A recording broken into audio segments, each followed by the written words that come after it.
Break બાદ આપનું સ્વાગત છે। આગળ વધીએ સમાચારોમાં તો અમિત શાહનો નકલી વિડીયો બનાવી વાયરલ કરવા અંગે ધરપકડ કરવામાં આવી છે। અમદાવાદ સાયબર ક્રાઇમે 2 આરોપીઓની ધરપકડ કરી છે। ભાષણના વિડીયોને તોડી મરોડીને વાયરલ કરવામાં આવ્યો હતો।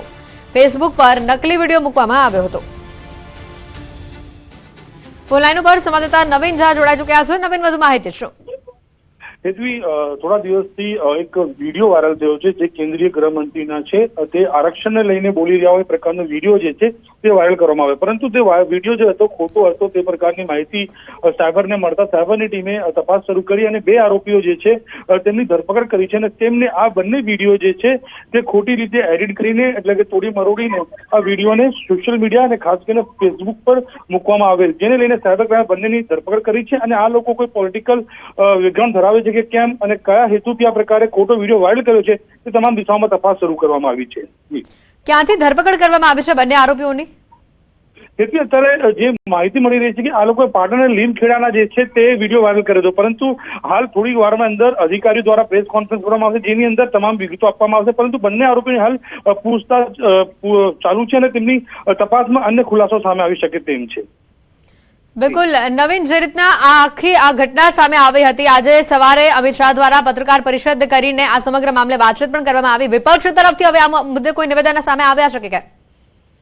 જે અત્યારે વિપક્ષનું કોઈ નિવેદન આવ્યું નથી, પરંતુ જે રીતે આપણે કીધું એ પ્રમાણે આસામની અંદર એક પ્રેસ કોન્ફરન્સ કરવામાં આવી, જેમાં પણ કેન્દ્રીય ગૃહમંત્રી દ્વારા પણ કહેવામાં આવ્યું હતું કે તેમનો જે વિડીયો છે તે ખોટો વાયરલ કરવામાં આવ્યો છે અને આવું કોઈ પ્રકારનું નિવેદન તેમના દ્વારા આપવામાં આવ્યું નથી, જેને લઈને સાયબરની ટીમ જે છે તે કામે લાગી હતી અને ખરેખર આ વિડીયો ક્યાંથી એડિટ થયો છે, કોણે કર્યા છે તે તમામ પ્રકારની માહિતી એકત્રિત કર્યા બાદ ગુજરાતથી 2 આરોપીઓની જે છે ધરપકડ કરવામાં આવી છે અને તેમની પૂછપરછ બાદ ખ્યાલ આવશે કે ખરેખર તેમને હેતુ શું હતો અને તે લોકો કયા કારણોસર આ પ્રકારનો વિડીયો સોશિયલ મીડિયા અને ખાસ કરીને એફબી ઉપર મૂકવામાં આવેલ હતો। જી બિલકુલ નવીન, આભાર માહિતી બદલ।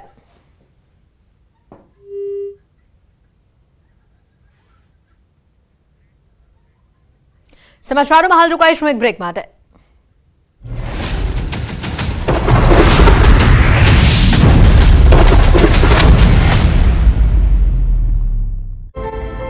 સંબોધી લોકસભાના ભાજપના ઉમેદવાર ધવલ પટેલ માટે મુખ્યમંત્રી પ્રચાર મેદાનમાં ઉતર્યા। વલસાડ લોકસભા બેઠક પર સમાવિષ્ટ ડાંગ જિલ્લામાં ભાજપના ઉમેદવાર ધવલ પટેલ માટે મુખ્યમંત્રી ભૂપેન્દ્ર પટેલે સભાને સંબોધન કરીને જંગી મતદાન કરવા આહવાન કર્યું। મુખ્યમંત્રીએ 280 ગામોમાં પીવાનું પાણી પહોંચાડવા માટે 866 કરોડ રૂપિયાના ખર્ચે તાપી જૂથ બલ્ક ડાંગ યોજનાનું કામ શરૂ કરી દીધું હોવાનું જણાવ્યું। તેઓએ કહ્યું કે કાકરાપારથી તાપીની 78 કિલોમીટરની લાઇન 3 તબક્કામાં કામ પૂર્ણ કરવામાં આવશે। સાથે જ મોદીની ગેરંટી એટલે ગેરંટી પૂરી કરવાની ગેરંટીની વાત પણ કરી। આ તરફ સુરતમાં ભાજપ પ્રદેશ અધ્યક્ષ CR પાટીલ દ્વારા ઝંઝાવતી પ્રચાર કરાયો। ડોર ટુ ડોર મતદાતાઓ અને કાર્યકરો સાથે પાટીલે સંવાદ કર્યો। સુરતના પાર્લે પોઈન્ટ સ્થિત બ્રિજવાસી રેસિડેન્સીના મતદાતાઓ સાથે પાટીલે ચર્ચા કરી। કાર્યકર્તાઓ અને મતદાતાઓને મળી ભાજપ તરફી મતદાન કરવા પાટીલે અપીલ કરી। લોકશાહીના પર્વને ઉજવવા NRI પણ ઉત્સુક છે। વિદેશમાં રહેતા ભારતીયો PM મોદીના સમર્થનમાં અનોખી રીતે ચૂંટણી પ્રચાર કરી રહ્યા છે। અમદાવાદથી નીકળેલી NRI કાર રેલી વડોદરા પહોંચી હતી। વિદેશમાં રહેતા 110 નાગરિકો કાર રેલીમાં જોડાયા હતા। વિદેશી નાગરિકોએ 350 કિલોમીટરની કાર રેલી યોજી PM મોદીને વોટ આપવા અપીલ કરી હતી। આ તરફ વડોદરામાં પ્રચાર દરમિયાન અલગ દ્રશ્યો દેખાયા। વાડી વિસ્તાર વોર્ડ 14માં ભાજપ ઉમેદવાર ડોક્ટર હેમાંગ જોશીના ચૂંટણી પ્રચાર દરમિયાન મતદારોએ હેમાંગ જોશીની રજૂઆત કરી। વર્ષો જૂની ડ્રેનેજની સમસ્યાને લઈ વૃદ્ધ મતદારે કહ્યું, 5 વર્ષથી બૂમો પાડીને થાકી ગયા છીએ। રજૂઆત બાદ ડોક્ટર હેમાંગ જોશીએ સ્મિત લહેરાવતા વૃદ્ધોએ 2 હાથ જોડીને તેઓનું અભિવાદન પણ કર્યું। આજે વાત કરીશું રાજકોટ બેઠકના કોંગ્રેસના ઉમેદવાર પરેશ ધાનાણીની। પરેશ ધાનાણી શું બોલી ગયા તેમની સભામાં? પટેલિયાઓ અને બાપુને કેમ કયા હરખ પદુડા, આવો જોઈએ।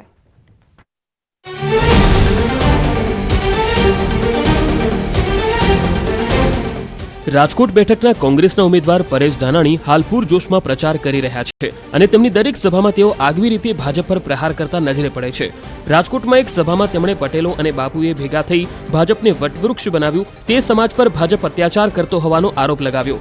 95માં આપણે 18 વર્ષે એક થઈ ભય ભૂખ ભ્રષ્ટાચાર નાબૂદ કરવા ભાજપનું બી વાવ્યું, બધાએ લોહી પરસેવાના ટીપે સિંચીને એને વટવૃક્ષ બનાવ્યું અને એમાં અમે પટેલિયાઓ અને બાપુ એમાં છે નહીં, હા બેઠા પટેલિયાઓ બાપુ 2 બળે ચીડા હરખ પદુડા। એ ભાજપના બીને દરરોજ ઉઠીને 10 ડોલ પાણી પાયું કે જલ્દી ઝાડ મોટું થાય ને ભર ઉનાળે છાયો મળશે। 15માં અમારે અખતરો કરવાનો થયો ને ત્યારે ખબર પડી કે વાહા ફાટી ગયા. આ જ ભાજપના નેતાઓ, એની સરકાર, એની સૂચનાથી એની પોલીસે અમારી મા બેન દીકરીઓને મારીને લોટ બાંધી દીધો. હે, એના શિયાળની લાજ બચાવવા માટે બોર જેવડા આહું પડે ને દડ દડ દડ દડ એના આહુડાયાના અહંકારને ઉગાડી ન આગ્યા. હું તેથી કહેતો હતો કે વારા ફરતી વારો ને મેં પછી ગારો. કોઈ બાકી રૂસ ખરા? બધા જ સમાજનો એક પછી એક વારો આવી ગયો. બાપુ બચાતા આ વખત આ કોઈના નથી. તો સામે પક્ષે ભાજપના પ્રદેશ પ્રમુખે પણ કોંગ્રેસના નેતાઓને બફાટ કરવાની આદત હોવાનું કહી વળતો જવાબ આપ્યો. કોંગ્રેસના નેતાઓના નિવેદનો Charuset, 25 years of igniting success.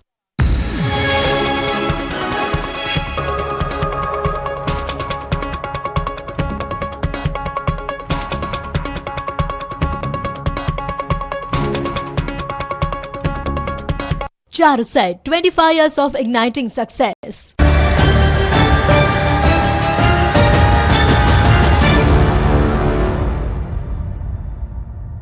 Break બાદ આપનું સ્વાગત છે. આગળ વધીએ તો ચૂંટણી ખર્ચની વિગતો સમયસર જાહેર ન કરવા બદલ રાજકોટ બેઠકના કોંગ્રેસ ભાજપના ઉમેદવારને નોટિસ આપવામાં આવી છે. ચૂંટણી પંચ દ્વારા ભાજપના ઉમેદવાર પરસોત્તમ રૂપાલા અને કોંગ્રેસના ઉમેદવાર પરેશ ધાનાણીને નોટિસ આપવામાં આવી છે. બંને ઉમેદવારે ચૂંટણી ખર્ચનો હિસાબ સમયસર રજૂ ન કરતા આ નોટિસ આપવામાં આવી છે. બંને ઉમેદવારોએ ખર્ચ રજૂ કરવા સમયની માંગ કરી છે.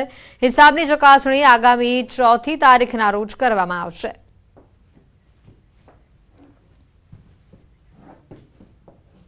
સમાચારોમાં હાલ રોકાઈશું એક બ્રેક માટે.